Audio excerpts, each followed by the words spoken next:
Assalamualaikum warahmatullahi wabarakatuh. Salam sejahtera. Om Swastiastu, Namo Buddhaya, salam kebajikan. Selamat datang kembali di YouTube channel Pediscare yang didedikasikan khusus memberikan informasi kesehatan yang bermanfaat bagi Anda tenaga kesehatan maupun masyarakat umum. Masih bersama saya Ahmad Hasyim Wibisono, CEO dan founder dari Pediscare. Kali ini kita punya topik yang asik nih, yaitu kita ngomongin tentang makanan yang tepat dan baik dikonsumsi saat Lebaran nanti.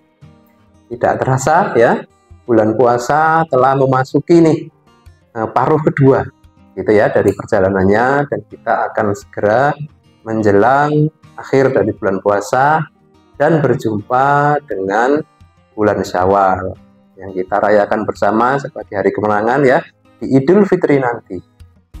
Nah, biasanya nih kalau sudah Lebaran itu kita seperti merdeka gitu ya, berpesta, bersenang-senang, menikmati ya berbagai macam hidangan, kue, sajian yang ada di meja, entah mejanya kita sendiri maupun mejanya tetangga yang kita kunjungi, kan begitu ya.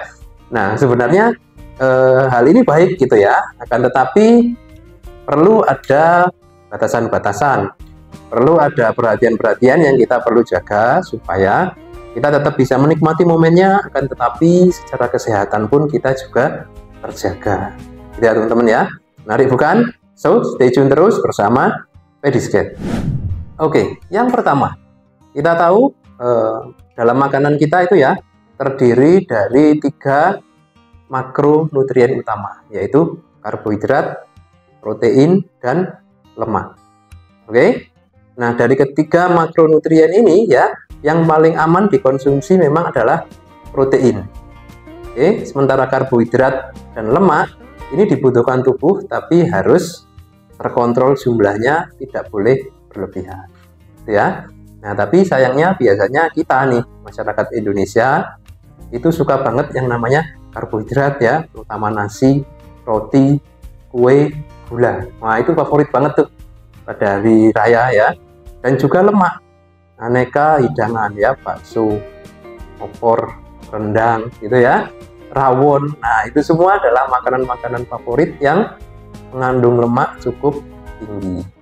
Nah, seperti apa sebaiknya kita mengonsumsi ya karbohidrat dan lemak ini supaya tidak berlebihan ya. Perhatikan betul ya bahwa disarankan kalau kita mengonsumsi karbohidrat itu dalam sehari diperkirakan 30-40% dari makanan yang kita makan gitu ya. Sementara lemak itu hanya 15-20%, jangan lebih. Nah, sisanya apa? Sisanya adalah protein dan serat. Nah, itu adalah proporsi yang disarankan. So, teman-teman harus bisa mulai menakar dan memperkirakan ya, ketika kita lagi kumpul-kumpul gitu ya, kita bisa mulai memilah dan mengerem gitu ya. Ketika kita sudah merasa nih sudah banyak nih makan karbohidrat yang manis-manis, kue-kue, nasi, mie gitu ya. Nah, sebaiknya kita hentikan ya, dan kita beralih ke yang lain yang rendah karbohidrat. Contohnya adalah sumber serat ya, seperti sayuran gitu kan, snack-snack yang berbasis kacang-kacangan itu ya, itu tinggi protein ya, whole grain. Nah, itu semua yang disarankan gitu ya. Sama halnya dengan lemak nih. Nah, kalau kita sudah mengonsumsi makanan dengan sumber lemak yang tinggi, sebaiknya untuk melanjutkan kesenangan itu kita alihkan ke sumber yang lain ya, yaitu yang sumber protein atau serat pangan yang baik.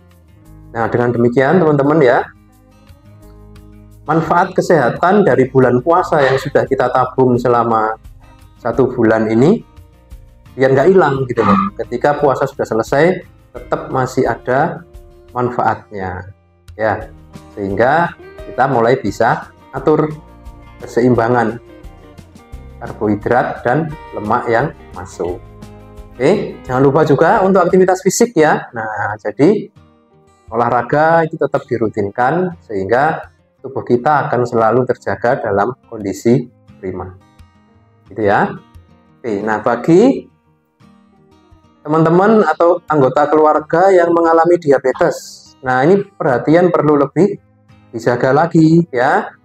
Oke, sebaiknya malah yang disarankan itu lebih ditekankan konsumsinya yang mengandung protein dan tinggi serat aja.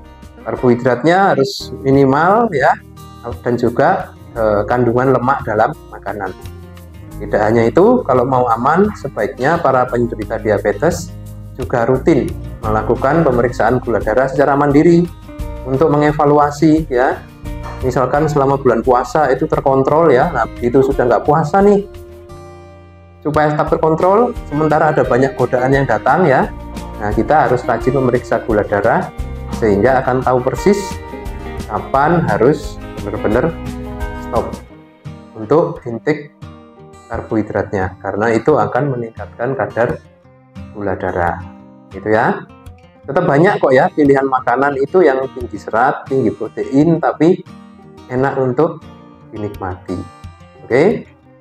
Nah, saya rasa itu ya tips bagi teman-teman semua subscriber YouTube channel Pediscare agar bisa menjalani lebaran dengan tetap menyenangkan ya, tetapi secara kesehatan itu terjaga.